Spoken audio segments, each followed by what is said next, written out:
It's YouTube's resident expert on all things top-down hero shooter battle royales, the Rebel Dottie. None of that was true except my name. But there is some truth behind me getting to play Project Loki, also known now as Supervive, early. Myself, Delicy, Luminary Toaster, and of course Harry is Harry all had a chance to play the early access alpha. You might have noticed I pumped out a bunch of videos today because it had an embargo on it because nobody's been allowed to show anything of this game. What we're gonna do right now is talk about my initial thoughts and impressions of it. Basically a rough breakdown of everything I saw and everything I liked or disliked throughout the entire experience. So if you haven't heard of Project Loki, and I'll try to call it Supervive going forward, it's a brand new game that takes heavy inspiration from games like League of Legends and Battlerite. Two games that I honestly have no experience in, so going into this alpha, I was kind of nervous, but excited nonetheless. Mostly because I have my friends with me, and that always makes things a little bit easier to chew. Theorycraft, the people that made this game, consists of devs from games like League of Legends, Valorant, Overwatch, Apex Legends, Destiny,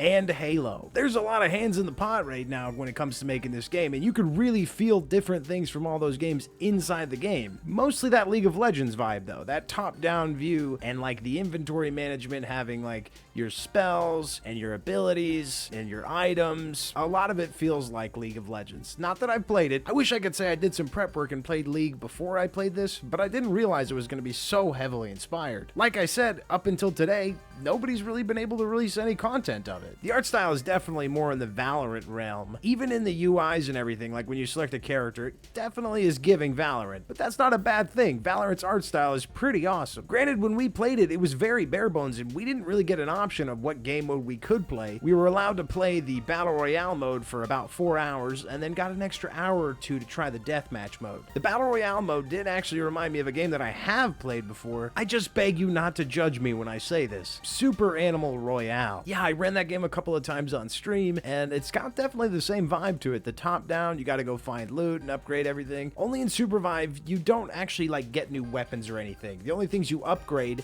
as far as your abilities go are your abilities. Your weapons will always stay the same, which is kind of nice because in Battle Royales, I don't like having to search around for the guns I want to use. Instead, I'd rather just use the same thing over and over again because I'm just wired that way. Maybe I'm stupider and I have a harder time adjusting to a bunch of different things, but I feel most comfortable with like a sniper rifle in a Battle Royale than I do having to use like a white shotgun in Fortnite. I don't like doing that. I'm not a big fan of that. Yet I still play Fortnite all the time because I guess I'm stupid. Yeah, I already covered that like 10 seconds ago. There's already a pretty hefty roster of characters. I want to say it was like more than 12.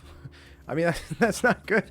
I could go in there and count, but I'll just show it to you right here. There's all of them. And they all felt pretty diverse. I only managed to play 3 of them. Again, it was only a 4-hour period that we could play the Battle Royale, and I wanted to try to get better at the game, seeing as I had 0 experience, and the people I was with had 0 experience. Well, that's not true. Lumen, I think, does have some experience in this realm, so I gotta give him credit there. And he was definitely the best out of all of us as far as, like, learning the maps and running around, which can be a little difficult to get your handle on. And it ended up being at like 10 a.m. in the morning. I'm not sure if the devs are European or something, but that's not gamer hours, folks, especially on a Monday. So we were down our 4th man for a good 2-3 hours of the Battle Royale experience, but that just meant we got to play with some devs and some veteran players, and then also some new players like us, which helped for a more unique experience. I'll show some of that in the highlights video I plan to do. The highlights video will happen because some hilarious stuff happened here. Here's a teaser. We're gonna take a risky route. We're gonna go under this wall, so you kind of have to glide a little tricky. I think I killed myself. Yeah, I think all 3 of us. Okay, alright, it's okay, redo. I believe in us, we can do this. You're gonna make us do that again? Oh no. But those people did manage to give us a lot of insight, saying that when you're playing the game, it doesn't really hold your hand at all. It's gonna be kind of hard to figure out some of the mechanics and systems in place, and that's definitely true. I still don't feel comfortable being the jump master guy. First time I did it, I landed us on like 5 teams, and now I've just got PTSD from it. I'm not doing it again. You can do it. Don't make me do that. But when you get down on the map and you start playing around, you'll notice on your mini-map, your top left, there's a lot of stuff on your screen, by the way. So remember to check your mini-map often, and also all the other crap that's going on, which is useful information. So once again, it's not a knock on the game. It just can be a lot to take on all at once, even though I'm pretty good at taking a lot on all at once. But on your mini-map, you'll see stuff like these purple circles, and like crowns, little vaults, little resurrection points, lots of stuff to learn and have to use throughout every match. Those purple enemies are going to be mobs. You have to go kill the mobs to level up, just like your League of Legends, just like any MOBA. You've got to level up from those mobs. Once you level up, you can start picking some fights. This is kind of my first knock on the game. A lot of people in the playtest apparently played in prior playtests.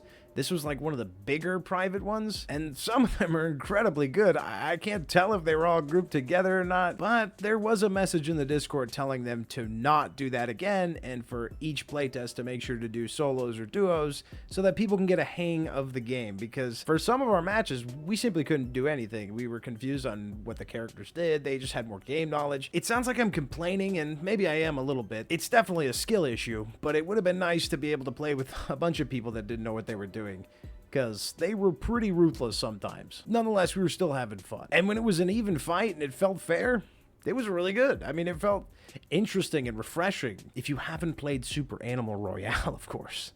Again, don't judge me on that. That's just my only frame of reference for this. Some of the character designs feel kind of uninspired, like I've seen the character before. There's a character in here named Shiv that looks pretty similar to Melka from Battleborn. I don't think it's on purpose, but to me, they look like they could be like sisters or something. If anything, it just made me yearn for Battleborn, because I miss Battleborn very much so. Please bring back Battleborn. But once you find a character you like, you know, it's hard to swap off of them. You want to try to jump around and feel around everywhere, but once you get that playstyle in, it's really...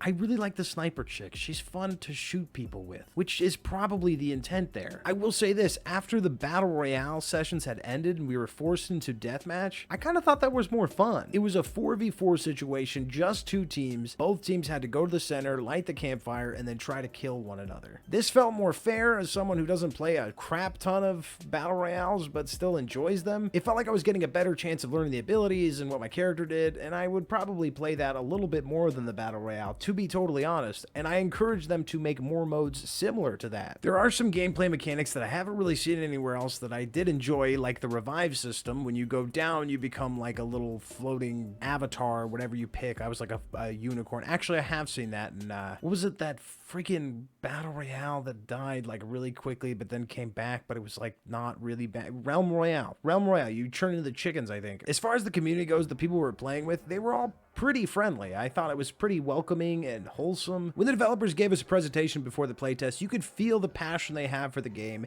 and the happiness they seem to have from just making it and putting on these events. It feels like a labor of love, and it feels like something pretty refreshing to me, something I really want to play again. And I do think it's worth your time once you're available to get your hands on it, whether that's right now or if they're waiting and there's going to be open betas or it's going to stay closed. Whatever it is, you should be pretty hyped, because I think these guys have a lot of good intentions when it comes to this game. Theorycraft, they seem, like I said, there's no other word, they seem wholesome and happy to do this. That's what you should do in the gaming world. Some tips I learned while playing is stuff like, if you're gliding, make sure not to like glide in front of an enemy over an open space, because if they shoot you, you will fall straight down and insta-die. That happened a couple of times before I put the pieces together and realized what was going on. Some stuff happens so fast that it just takes a few times for you to really understand what happened to you. Also, learn some movement mechanics. You can like learn to like jump under things or over things. Just make sure you know what you're doing, so again, you don't kill yourself to the abyss below. There's also specific items like the crown. If you can find the crown and wear it for 2 minutes, you can res everybody in your squad and bring their levels up a bunch, sometimes maxing out your levels from it. But everyone in the lobby will see where you are. Sometimes people are too occupied doing their own thing to go after you, but you're definitely not safe when you put on the crown. Teamwork and communication is very much key to this. If you're gonna go in solo,